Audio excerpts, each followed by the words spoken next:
త్వరలో తెలంగాణ కేబినెట్ విస్తరణ ఉండబోతోందా? మంత్రివర్గ కూర్పుపై ఇప్పటికే స్పష్టత వచ్చిందా? సీఎం రేవంత్ రెడ్డి కాంగ్రెస్ పెద్దలతో ఎలాంటి అంశాలను చర్చించారు? ఉమ్మడి పాలమూరు జిల్లా నుంచి ఎన్ని బెర్తులు ఉండబోతున్నాయి? మంత్రి పదవికి ఏ సమీకరణాలను పరిగణలోకి తీసుకోబోతున్నారు? సీనియారిటీని బట్టి మంత్రివర్గంలో చోటుంటుందా? కేబినెట్ రేసులో ఉన్న నేతలెవరు? హ్యావెల్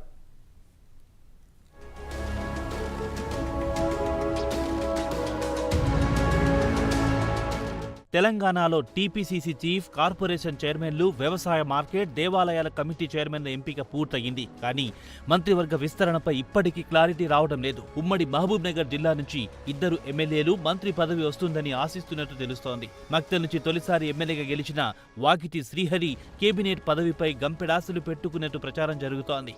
నారాయణపేట జిల్లా కాంగ్రెస్ అధ్యక్షుడిగా ఉన్న ఆయనకు మొన్నటి ఎన్నికల్లో టికెట్ రాదని అంతా అనుకున్నారు. కానీ ఖర్గేతో ఉన్న సంబంధాలతో వాకిటికి సీటు దక్కింది. 3 సార్లు ఎమ్మెల్యేగా గెలిచిన బీఆర్ఎస్ అభ్యర్థి చిట్టెం రామ్మోహన్ ను ఓడించారు.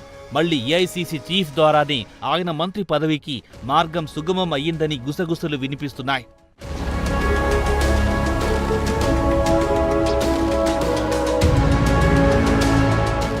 ముదిరాజ్ సామాజిక వర్గం నుంచి టికెట్ దక్కించుకున్న వాకిటి అదే ఫార్ములా ద్వారానే మంత్రి పదవి వస్తుందని ఆశిస్తున్నారంట.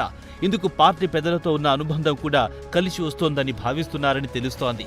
రాష్ట్ర వ్యాప్తంగా ముదిరాజ్ సామాజిక వర్గం నుంచి గెలిచిన ఒకే ఒక్క ఎమ్మెల్యే కావడం కూడా వాకిటి శ్రీహరికి కలిసి రాబోతోంది. ఇటీవల సీఎం రేవంత్ రెడ్డి కూడా ఇదే విషయాన్ని స్పష్టం చేశారు. దీంతో ఆయనకు మంత్రి పదవి ఖాయమన్న ప్రచారం జోరుగా సాగుతోంది.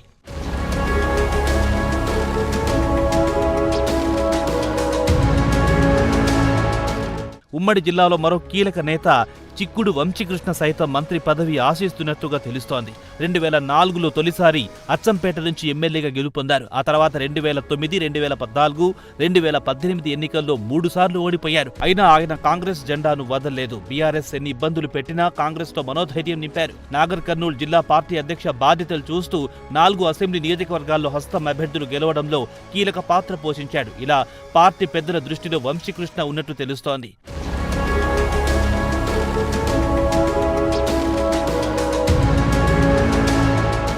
కొంతకాలంగా తెలంగాణ మంత్రివర్గ విస్తరణపై జోరుగా ఊహాగానాలు నెలకొన్నాయి. త్వరలో కేబినెట్ కూర్పు ఉంటుందని ప్రచారం సాగుతోంది. సీఎం రేవంత్ రెడ్డి మళ్లీ ఢిల్లీకి వెళ్లడంతో ఈ అంశం మరోసారి తెరపైకొచ్చింది. ఏదేమైనా మంత్రి పదవులపై ఉమ్మడి పాలమూరు జిల్లా నాయకులు కోటి ఆశలు పెట్టుకున్నారు.